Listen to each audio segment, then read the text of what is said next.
Welcome to Braidwood. The streetscape around here is fantastic. There are so many buildings that still remain that have been built in the 1800s.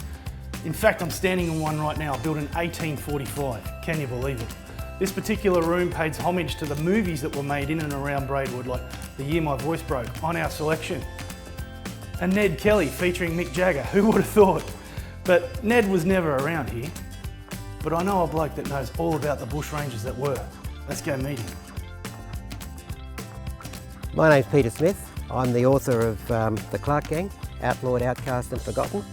And here we are in Braidwood Cemetery, standing in front of the memorial that was erected to the 4 special police that were murdered whilst in pursuit of the Clark Gang. The Clark brothers are probably the worst and most troublesome bushrangers of all time. When we look at the number of people that lost their lives during the outbreak of the Clark Gang, which started in 1865 and went through to 1867, the Clarks were out every day almost, robbing and plundering and causing havoc right through this community of Braidwood. Ben Hall and his gang did come into this area, and one of the things that they did was they attempted to hold up the Araluen Gold Escort. Now the wagon for the Araluen Gold Escort is in the Braidwood Museum. It's quite a prize really to think that it's lasted so long and it's in such magnificent condition. Back in those days there were very few roads. Even when the Araluen Goldfield started, it was basically just bridle tracks. And the whole area was developed through this network of bridle tracks which enabled people to get off a boat at Nelligan on the Clyde River and either walk the tracks, or if they were lucky enough to have a horse, they could ride these tracks. And these network of tracks still exist. I mean, they're just magic that something like this still exists in the area if you know where to look. Apart from the historic elements, right now there's a gastronomic renaissance occurring.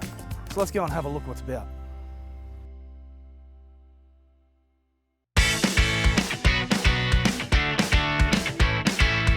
This is Dojo Bread, situated in this old 1830s building. And the building and other buildings on this block are alleged to have been built here before the road was actually gazetted. That's how old it is. The rest of the town started perhaps more from the 1840s, but this really is one of a few buildings that lays claim to being the oldest, or amongst the oldest in town. And now Matthew, who started Dojo Bread, is a very keen martial arts enthusiast, instructor. He's very passionate about it. A dojo is a school or a hall of the way, in the sense of the way of doing something. Dojo Bread was really the only name he could give it. And interestingly, actually, every baker who has worked here and to date still works here has never been a baker before. And so we've had to teach them ourselves. So we are a school as well for the bakers who work here. Everything that we do is driven by an insane desire, a need to produce the very, very best food possible, irrespective of what it costs us to do that. The drive and the impetus is to get the best product to our customers. Then we calculate what it's going to cost us, what we have to charge, and if the customers agree, they buy it. And if they don't agree, they don't, and we don't keep making it. And a pie today at Dojo is $6.90 odd. We sadly don't make a lot of profit on that, but we do sell lots of them, and it's one of the main lines of product where people regularly, commonly come in and say, that's the best pie I've ever had in my life. One of the best things about travelling this country is taking some of the side roads and byways rather than sticking to the highways. That way you get to find and explore some of the local areas and the produce that they create. Sully's Cidery near Braidwood in New South Wales is one such example. Sully's create some fantastic produce from jams and preserves, as well as non-alcoholic and alcoholic beverages. This is our Kingston Black Cider. This is a single variety apple from Somerset in England. It's a very well-known cider. It's very bitey, very tannic, quite dry. So it's fermented in the bottle, but the yeast isn't removed. So you see a layer of yeast at the bottom there. It's a really bitey, meaty cider, good with cheese and pork pies and that type of stuff. Why this region for growing apples and orchards? The pastoralists first started came from cider areas in Britain, so we found remnant trees from those days, and we've been grafting off those, and we've been finding lots of different varieties. We've got lots of varieties that aren't supposed to be in Australia, even a few that are now extinct in Europe.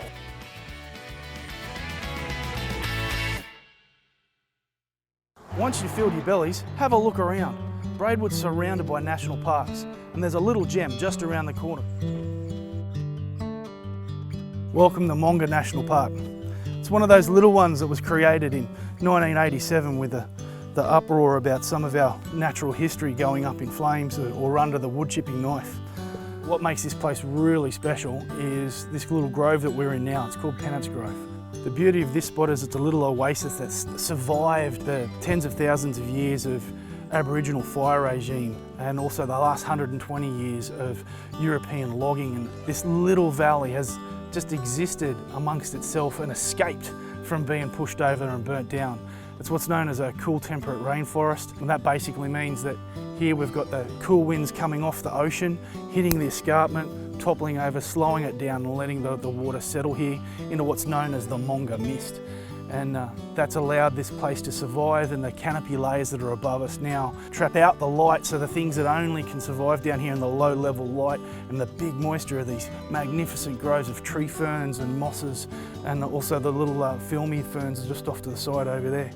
Makes the place really special when you consider that the entire eastern seaboard used to be a form of rainforest until man come to the country and changed it. And I suppose that's what we do best. Braidwood is smack bang in the middle of a lot of very interesting places. South Coast is just an hour away. Nerriga and the wilderness area of the Budawangs is an hour to the north. To the south you've got Dewar National Park with some great four-wheel driving. And over to the west near Canberra, 1 hour away you've got the Brindabella Ranges and the start of the high country. So get around this country, have a bit of a look, and make sure you stop when you see a freshly baked homemade pie sign. And ask the owner, what else is interesting around here whilst you're filling your belly with a whole bunch of local goodness? I'll see you on the byways.